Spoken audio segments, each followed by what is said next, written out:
dataran Bungur Barajah. Makanya kalau orang mengadakan berfungsilah lagi kalau sudah sampai ke Matapura. Ujar tuh memang banyak ada berfungsi juga. Kalau hal sifatnya ilmu yang istidrak begitu. Dengan adanya raja dan juga tentu dengan kealiman Syekh Muhammad Arsyad Al-Banjari dengan pertolongan Allah Subhanahu wa taala. Sidin itu pernah diserang di bulan Safar. Ternyata waktu orang menyerang itu pagar Sidin, orang-orang melihat penjahat yang ingin melakukan satu kerusakan di kawasan kampung dalam pagar itu, melihat ada pagar setinggi gunung. Jadi kampung itu kada-kada dimasuki.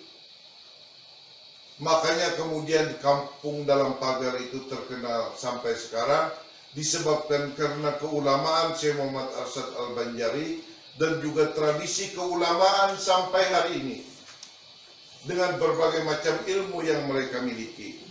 Semuanya itu adalah rata-rata juriatnya Syekh Muhammad Arsyad Al-Banjari.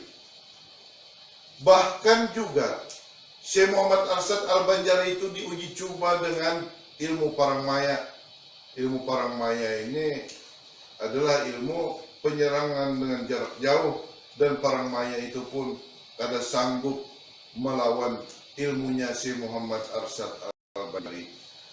Inilah suatu keniscayaan yang harus kita pahami, bahwa yang namanya seorang ulama memang harus menguasai berbagai macam ilmu, bukan hanya sekedar ilmu zahiriah semata, tetapi tentu juga ilmu ketuhanan.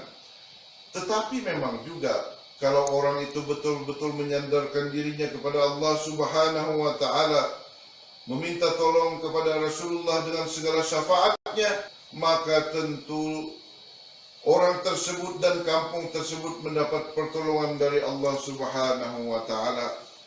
Karena memang tidak ada Tuhan yang patut dipuji dan maha melindungi selain daripada Allah Subhanahu wa taala, dan kepadanya lah kita bersandar, dan kepada Allah Subhanahu wa taala lah kita berserah diri.